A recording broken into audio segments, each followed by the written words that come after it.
Assalamualaikum warahmatullahi wabarakatuh. Like, Assalamualaikum warahmatullahi wabarakatuh. Eh, Ketemu lagi di pemrograman basis orientasi objek. Kita akan bahas masalah pokok plain object apa? Plain object CLR plain old C# object. Eh, Banyak lah artinya ya. Eh, Artinya di sini sebenarnya adalah bonus ya, materi bonus. Kenapa saya bilang bonus? Karena eh, pada materi ini mungkin saya cuman pengen nunjukin buat salah satu sisi praktis kenapa sih saya ya praktek di lapangan ngapain sih saya harus belajar OOP gitu ya, Object Oriented Programming. Nah, salah satunya nanti adalah buat koneksi database. Jadi harapannya sih habis ini mungkin kita akan mengkoneksikan MySQL ya. MySQL mungkin ini ada basis data yang sering dipakai eh, di di web ya. Mungkin banyak dipelajari. Jadi kita akan bahas masalah MySQL. Jadi kita akan bikin web, kemudian pakai database DBMS-nya adalah MySQL. Kemudian kita pakai bahasa C#. Nah, yang jelas kita pengennya adalah sifatnya adalah PBO. Kita belajar PBO di sini. Database-nya seperti apa? Mungkin kita akan main-main dengan basis data mahasiswa ya. Basis data yang kita kerjakan adalah mahasiswa. Kemudian mahasiswa ini punya program studi misalkan. Oke, cuman dua ini aja tabelnya. Jadi relasinya seperti apa? Silahkan ya kalau mau dibikin relasi, mungkin relasi sederhananya mana ya? Ya nanti ada mahasiswa gitu ya, ada tabel mahasiswa. Hah? Gak asik. Udah ketemu tadi.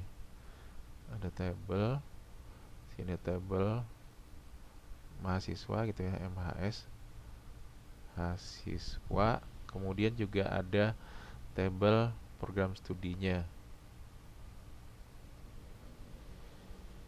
Program studi. Yang jelas satu program studi akan punya banyak uh, mahasiswa ya. Jadi satu program studi punya banyak mahasiswa gitu ya. Oke, mungkin sederhananya seperti ini relasinya. Nanti isinya apa aja nanti kita buat isinya seperti apa aja nanti kita akan buat eh, di database-nya. Sorry, di kelas di sisapnya. Oke, kenapa nih?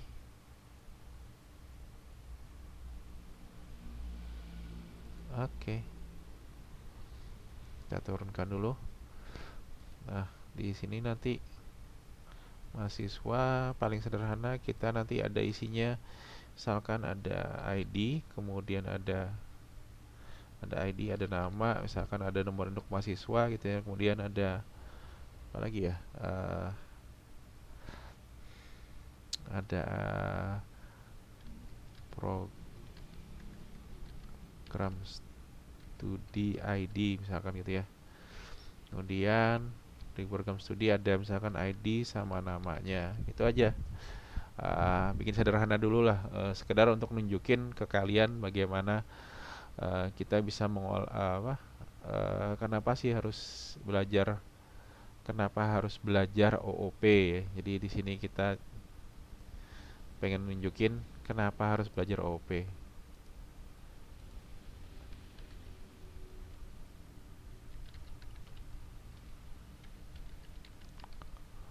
atau PBO ya. PBO. Ya, sederhananya lah.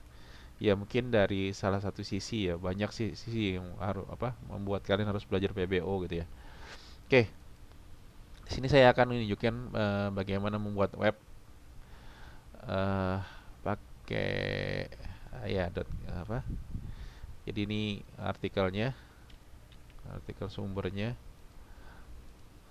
artikel sumbernya itu ini. Kita akan buat web aplikasinya. Ini sebelumnya. Oke, gimana caranya? Saya tunjukin pakai Visual Studio Code. Sorry, pakai Visual Studio Code. Pakai Visual Studio 2020, 2000 ya 22 lah. Saya tutup dulu. Code Solution. Kita mulai lembaran baru. Saya create aplikasi baru, create new project gitu ya. Sini saya pilih ambil ASP.NET Core Web. Mungkin agak beda sama tutorialnya yang ini. Dia pakai ya Core Web Application, benar dah ya. Oke. Nah, di sini ya memang ada beberapa yang saya ini ya, saya ubah. Nih, next. Kita kasih nama misalkan web MHS MySQL gitu ya. Misalkan ini saya kasih nama web MHS MySQL. Kita next, kemudian kita pakai yang 31, yang lama dikit. Authentication type-nya nggak usah, enable docker nggak ada, enable user time compilation yes. Kita create.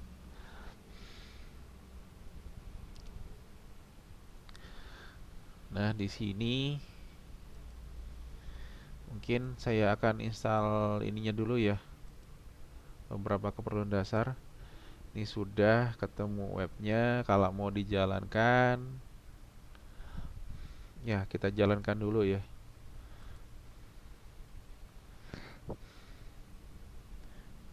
Ini pakai apa? Pakai sisap gitu ya, bikin web. Ya sebagian nanti mungkin buat web dinamis ya. Ya buat bahan perbandingan aja sih, siapa tahu ada yang mau pakai sisap gitu ya. Yang jelas butuh resource yang besar. Kadang-kadang programnya lambat banget. Itu salah satu kendalanya ya. Yep, ketemu web.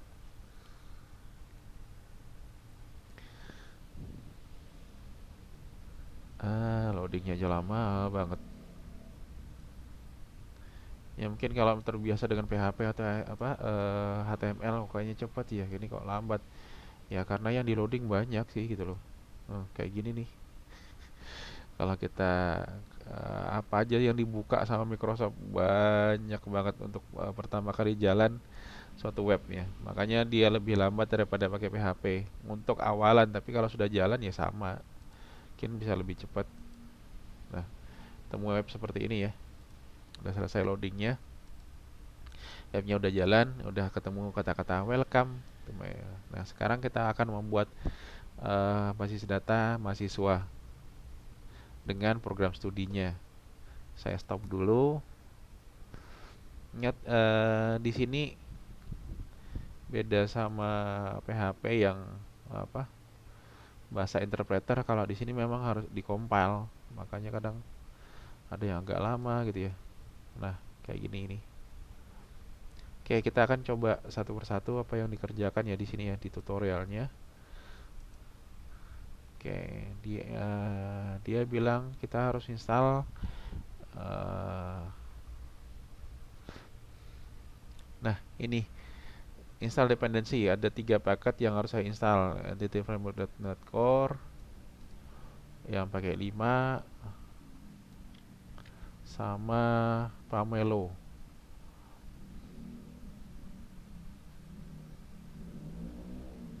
Oke, kita coba aja.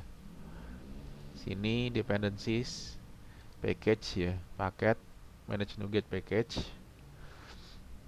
Ya mungkin ini enggak sekedar demo ya buat kalian. Jadi nanti kalau misalkan ada yang tertarik ya monggo. Maksudnya silakan dipelajari, silakan apa?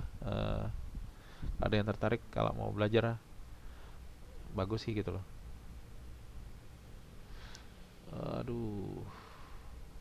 Kenapa ini internetnya mati? Tunggu sebentar ya.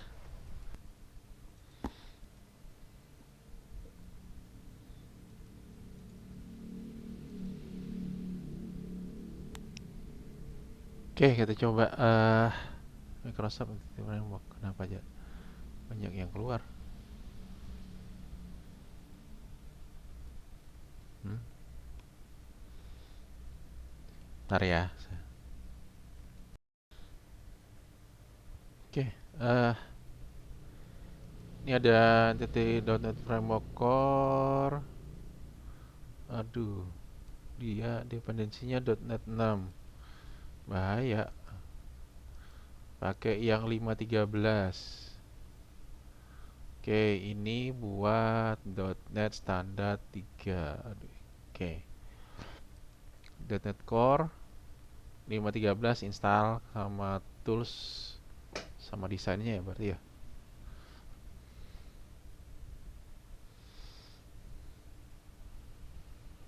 I accept.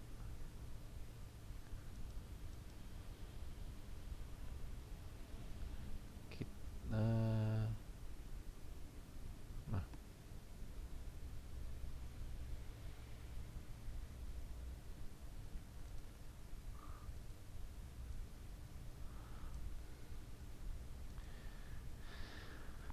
Oke, mungkin ada yang nggak paham, nggak apa-apa lah. Saya cuman pengen ilustrasikan aja gimana cara kerjanya gitu ya. Ini sekedar kuliah buat demonstrasi apa ya untuk nunjukin aja kegunaannya apa sih gitu ya. Oke, install sesuai step-stepnya ya. Install .NET Core, kemudian .NET Tools, .tools, ambil yang 5013 install.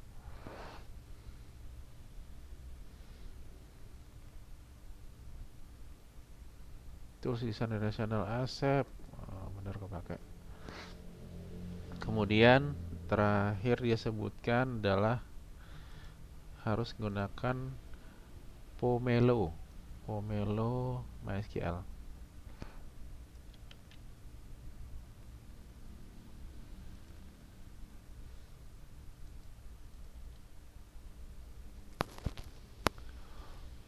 Oke, di sini ada Pomelo MySQL.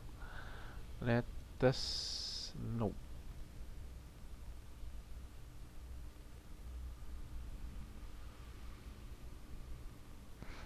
Kita buka dulu. Ini 06 pakai .NET 6.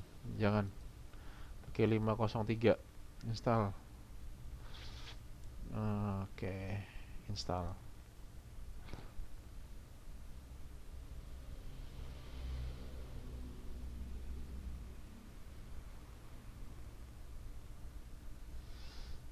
Dia bilang ready. Oke.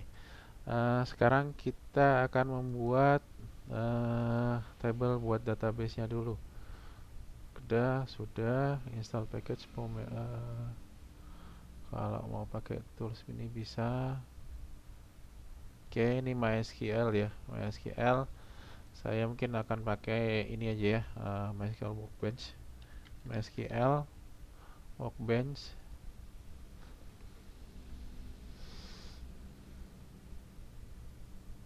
Sekedar buat demonstrasi biar cepat aja sih.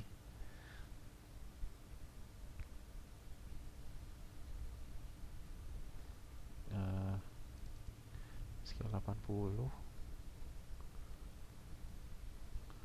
Atau kalau mau pakai comment juga bisa sih, cmd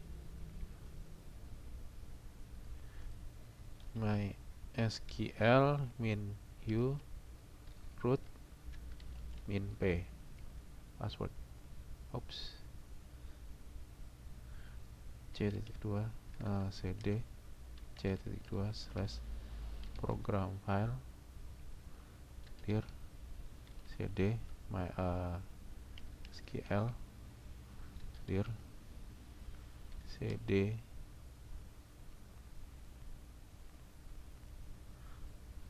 MySQL server dir cd bin dir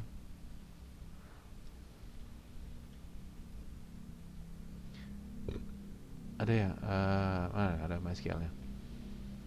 MySQL min u root min p password. Oke. Nah, di sini saya mau buat skema, misalkan apa tadi dia bilang, uh, tutup aja berarti dulu ya. So databases, oke, kita akan buat database baru. Ini show databases. Oke, create database MHS demo MHS, misalkan demo MHS, demo mahasiswa. So database, oke, di sini ada demo MHS. Ini kita akan menggunakan tabel ini ya. Ini saya refresh dulu. Nah, ada demo MHS ya. Oke, tabelnya masih kosong, masih ada cuman ada basis datanya aja yang kosongan gitu ya. Tabelnya belum ada, nggak ada tabel nih. Misalkan kita use demo MHS. Oke, database change it. Show tables, no table, nggak ada table. Oke. Nah, sekarang kita akan membuat, pertama kita membuat model datanya dulu. Data yang akan kita olah, kita taruh di add new folder. Kita kasih folder namanya adalah models. Di models, kemudian kita taruh add kelas ya, kelas baru. Nama kelasnya adalah misalkan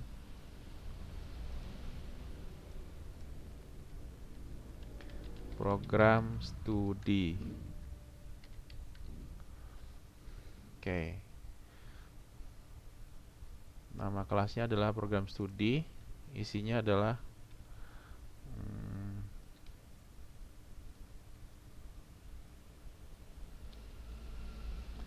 ada ID sama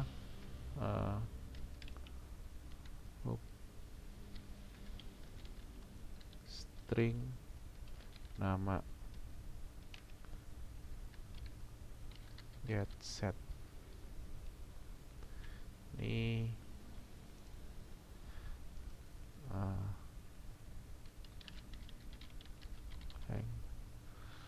panjang stringnya misalkan 50.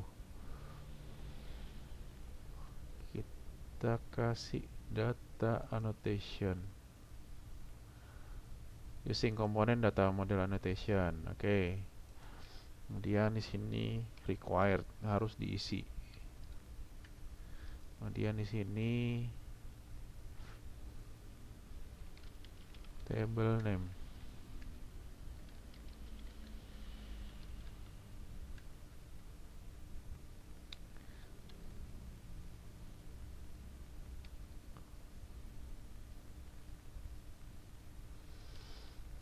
Apa sih?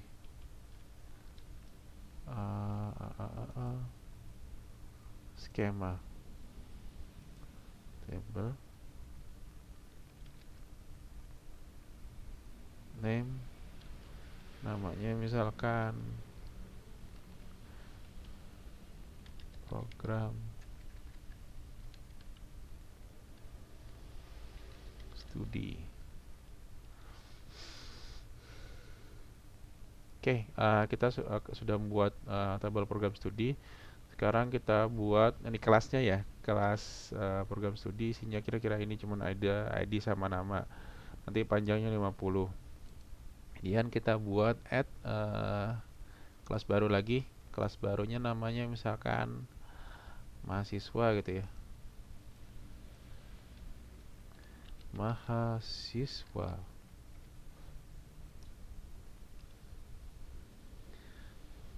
Ini kita tambahin usingnya.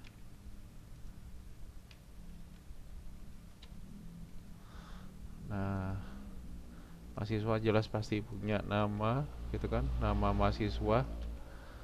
Kemudian ada nomor mahasiswanya. Ops, kelebihannya. Nomor mahasiswa misalkan 520. Nomor induk mahasiswa, nomor mahasiswa. Kemudian ini harus require. Nah, kita buat relasinya sekarang. Publik program studi get program studi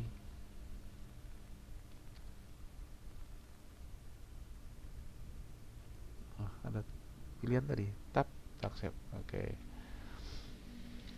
Publik integer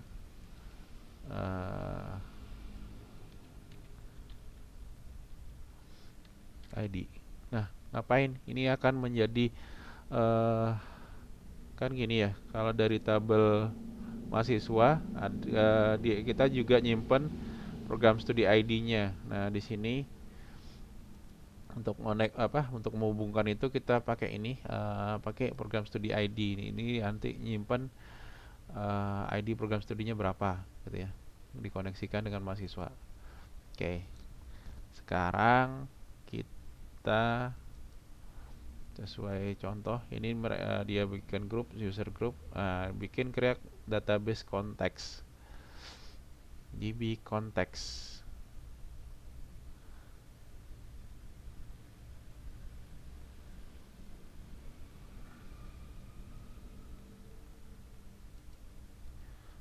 Di sini aja ya, ditaruh di, sebenarnya saya taruh di data sih, add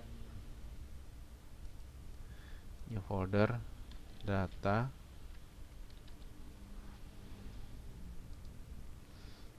add new class, buat menyimpan ini aja ya konteksnya ya, nanti di tabelnya mana aja gitu ya, dicatatin di konteksnya. Misalkan main konteks utama. Kalau di sini dia nulisnya sebagai mydb context. Oke. Kita copy aja db context, di sini nggak ada. Nah, using MySQL Entity Framework Core. Kemudian apa lagi di situ? F-Core Models. Oke, kemudian kita buat ini ya, konstruktornya. Tambahan konstruktornya main context. Main context option. Nah, ini konstruktor pertamanya. Konstruktor. Kemudian kita catatin tabel-tabel yang harus ada. Sertakan untuk diolah.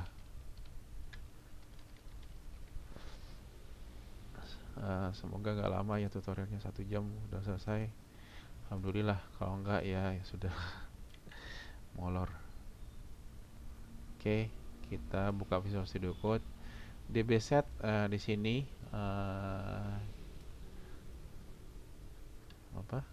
program studi. Kita kasih nama program studi set. Di sini ada garis-garis ya. Nah, ini kita kasih using MySQL Web Models karena ada di folder model gitu ya. Kemudian ininya ya, namespace-nya yang di program studi sama mahasiswa ada di web FHS MySQL gitu ya. Kemudian juga ada mahasiswa. Biar gampang saya sebutnya sini mahasiswa set. Oke, di tabel mahasiswa ini nggak ada tulisan tabelnya. Mahasiswa ini taruh di tabel mahasiswa. Nanti namanya adalah tabel mahasiswa. Datanya cuma ini ya, nama, nomor mahasiswa sama program studi. Seminim mungkin aja dulu sih sebagai buat demo buat kalian. Apa sih nanti buat apa sih harus belajar kelas-kelas kayak gini gitu ya. Salah satunya adalah untuk menunjang pengolahan data basis data. Oke, tabel yang digunakan. Terus ini on modeling creating nggak usah.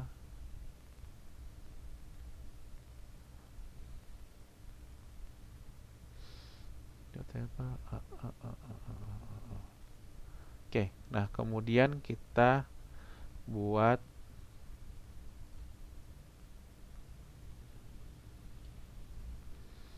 connection stringnya.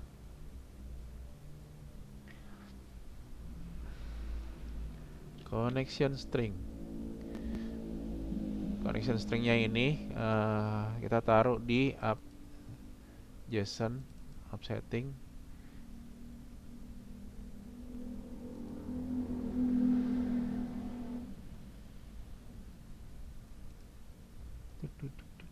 Setelah allowed host ya, koma. Nah, connection string servernya localhost ya, lokal, portnya sekian. Database-nya adalah demo MHS.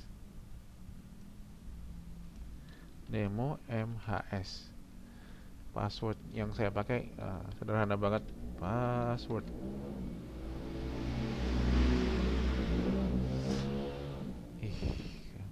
Luar nyaring banget ya. Oke, sudah. Jadi pertama bikin data buat mahasiswanya, program studinya dulu ya. Di ada tabel mahasiswanya, nanti ada konteksnya ini. Kemudian saya setting application settingnya. Kemudian kita buka di startup.sh.cs. Nah, di sini kita taruh pengolahan configure service.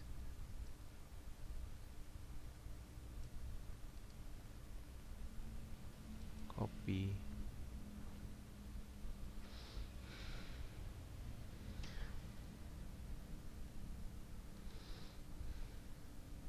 Di bagian configure service, iService.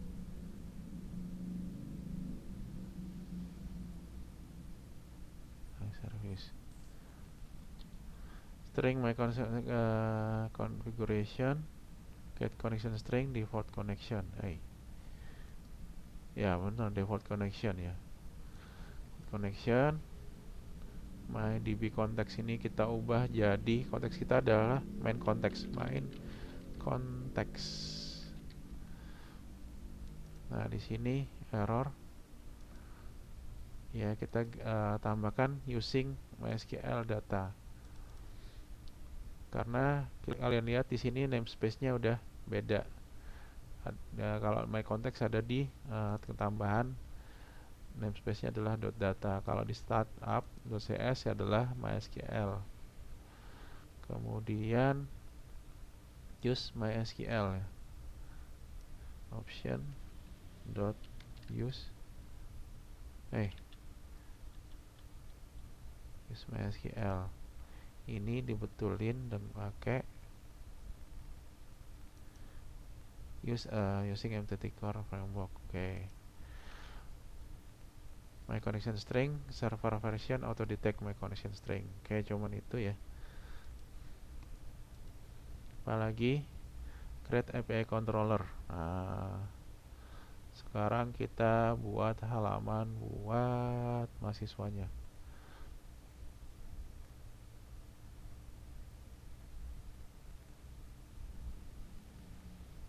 User controller.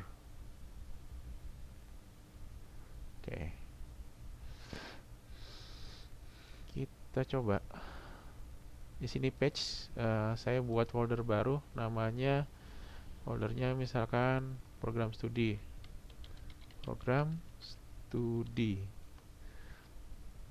Oke, sebelum itu ini saya mau save dulu. Jalan nggak gitu ya koneksinya. Windows saya close dulu semua ya, close all tabs. Kemudian tools, Get Package Manager Console. Sini saya coba add migration awal. Ya, kalau sukses alhamdulillah, kalau gagal ya terpaksa kerja lebih berat. Oke, succeed. Oh, banyak. Says demo lokal using password, yes. Oh.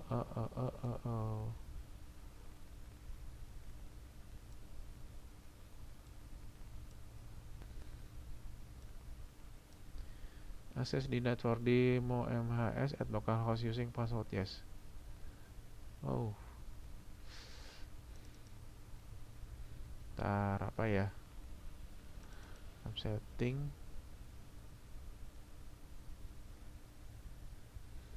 Saya coba dulu ya. Yup. Apa yang salah ternyata di sini ya? Servernya localhost. Oke, database-nya harusnya demo MHS. Demo MHS, ini nama database-nya, usernya root. Sip. Tutup dulu. Add migration awal. Ya, semoga bisa.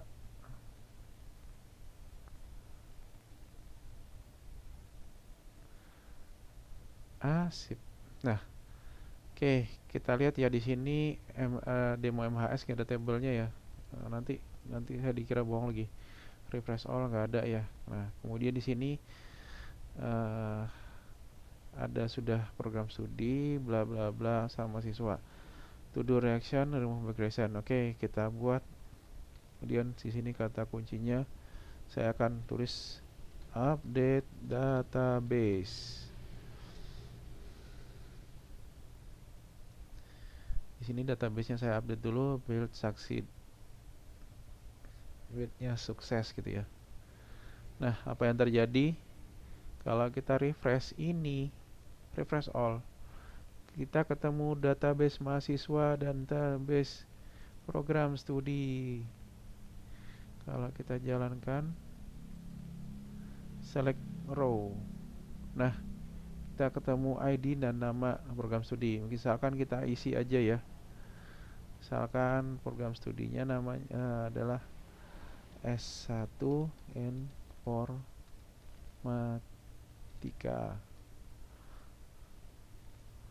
Oke, kemudian misalkan S1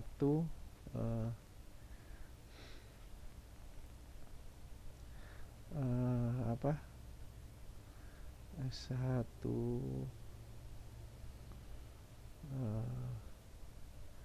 teknik mesin misalkan. Mesin. Oke, ini ada 2 sampel data. Saya apply dulu. Bisa apa enggak? Saya nggak tahu. Finish. Nah, di sini sudah auto number ya. Auto increment. Kalau kita lihat kolom-kolomnya.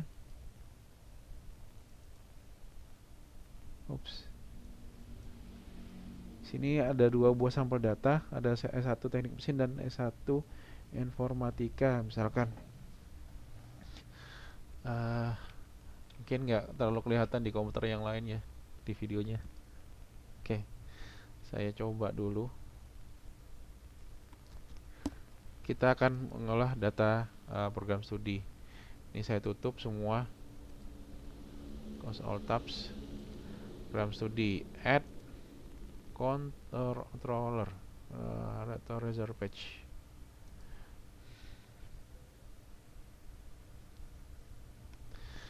Result page using entity core framework.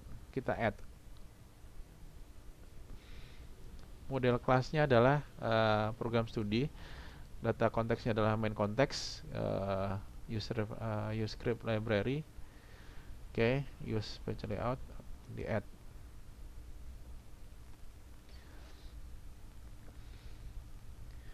Nah, ini jadi masalah nih. Kenapa SQL Server pasti harus ikut gitu ya. Ini saya pause dulu ya, biar nggak panjang-panjang videonya. Oke, tadi ternyata sebenarnya ada error ya. Tulisannya ini nih. Saya coba manual dikit ya. Videonya saya pause. Jadi mungkin kalian nggak lihat apa yang terjadi di layar. Biar nggak kelamaan nanti kalian nunggunya. Sorry kalau misalkan kalian lihat tampilan ini sekarang berubah banyak. Tadi saya lupa. Kita akan berbicara pada properties mana ya?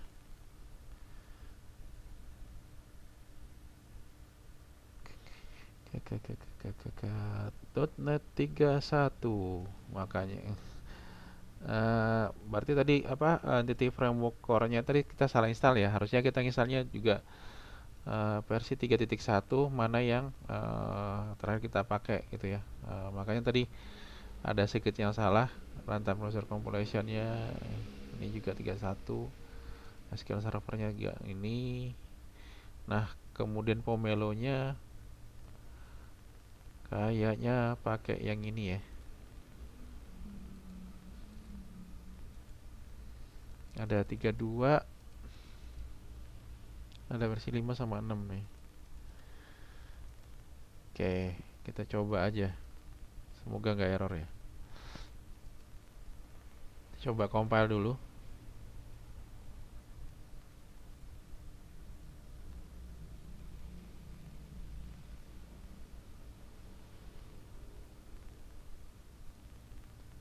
Eh,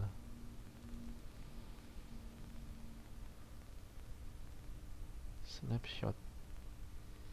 Oke, migrationnya kayaknya ada masalah. Kita hapus saja dulu nih dua file ini. Oke, delete permanently.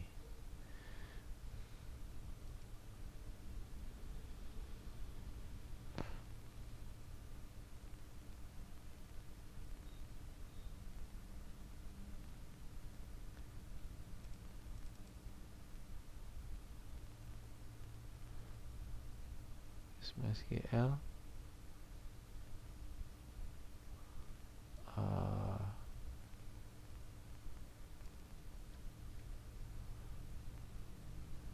Oke, coba.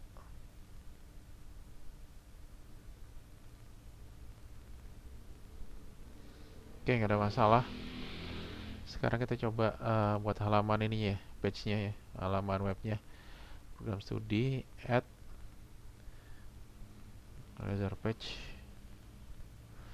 User page using edit entity framework core, CRUD, program studi, kemudian main konteks, kita add. Oke, karena agak lama saya pause aja ya videonya.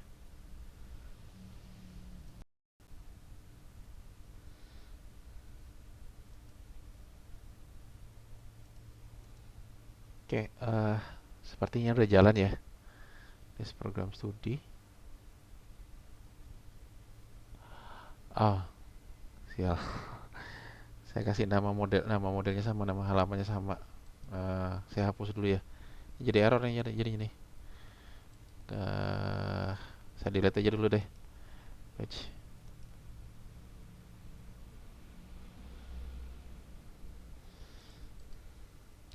Add reserve page. Reserve page using entity framework core. Kita add. Program studi. Add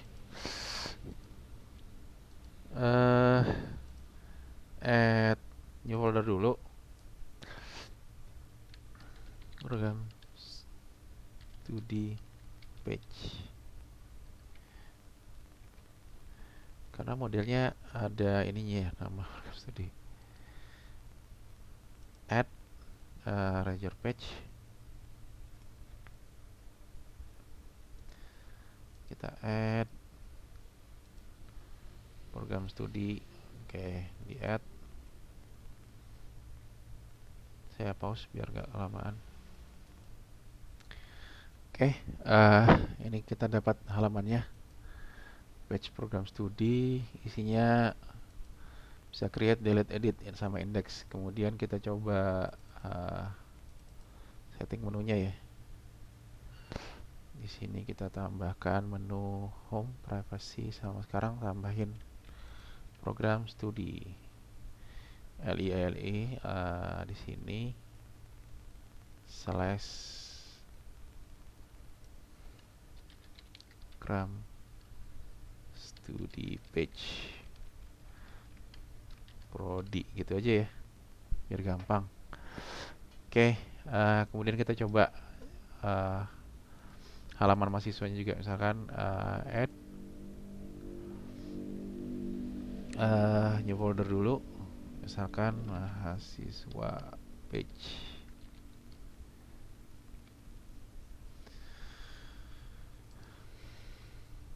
Add Razor Page. Add namanya adalah mahasiswa ya. Kita add.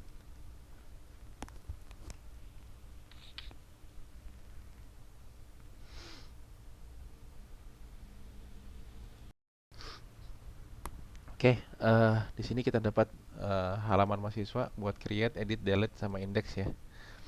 Wah, asik banget nih. Nah, sekarang kita coba tambahin juga menunya, menu mahasiswa gitu ya. Program studi page, ini adalah mahasiswa page.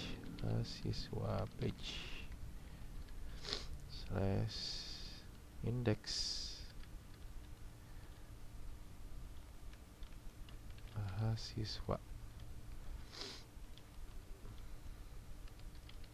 index. Oke, kita coba jalankan. Saya hapus sedikit lagi ya, daripada kalian nunggu. Oke, kita dapatin webnya. Ada ini, ada home, privacy, prodi. Oke, home kayak gini, kemudian privacy ya isinya seperti ini. Nah, kita coba klik prodi. Bisa ngebaca nggak ya? Nah, sini ada tulisan S1 Informatika sama S1 Teknik Mesin, seperti yang ada di tabel sini. Nah, sekarang kita coba ngeditnya gitu ya. Create new, tambahkan satu yang lagi baru, misalkan S1 apa, teknik sipil misalkan. Create, muncul di sini S1 teknik sipil. Sekarang kita coba refresh halaman ini ya. Kita eksekusi program studi, select 100 row. Akan muncul di sini ada teknik sipil. Oke. Jadi kita ngentry dari webnya masuk ke database-nya. Sekarang misalkan kita mau edit, misalkan di sini jadi S2 Informatika. Save. Di sini S2 Informatika. Kalau kalian perhatikan di sini jalankan. Di sini jadi S2 Informatika. Atau misalkan kalau kita lihat di sini ya, password use demo MHS so tables, select all from program studi. Oh, titik koma lupa. Oke. Di sini muncul S2 Informatika. Sekarang kita perbaikin, kita edit lagi jadi S1 lagi. Save. Oke, kita cek di sini. Select all from program studi. Nah, ketemu S1 Informatika, teknik mesin sama teknik sipil. Sekarang kita coba ke data mahasiswa. Data belum ada data, kita create new ya, kita buat data baru. Misalkan namanya siapa? Misalkan Ali Yusuf misalkan, atau biasanya Muhammad Yusuf misalkan. Sorry ya kalau namanya sama. Misalkan name-nya adalah 111222 atau tahun 2002 titik 001 ya. Dari program studi informatika kita create. Nah, di sini ada Muhammad Yusuf tahun 2002 111 dan informatika. Kita create new lagi. Misalkan namanya adalah siapa sih? Random name. Susah cari nama orang ya. Nanti nggak acak.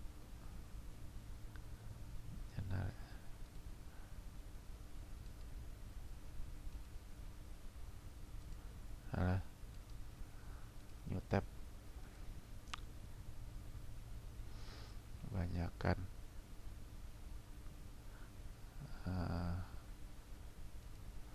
Kok susah banget. Random name generator. Rada susah saya milih nama orang. Hesti Rahayu, oke.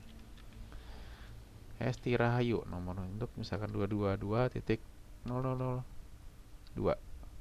Program studinya misalkan dari teknik mesin. Create. Hesti Rahayu. Nah, sekarang kita coba cek di database-nya. Select all from mahasiswa. Ya, program satu ID-nya adalah program studi ID-nya 1 di sini Muhammad Yusuf. Kalau kita cek di sini adalah S1 Informatika. Kemudian Hesti Rahayu, program studi ID-nya adalah 2, di sini dia adalah teknik mesin. Oke, seperti ini ya. Nah, ini adalah kenapa kalian salah satunya harus belajar OOP. Buat paling banyak salah satunya adalah membuat model data, kemudian nanti kalau ada pemrograman basis objek, kalian paham kenapa ada struktur sedalam ini gitu ya. Nah, ini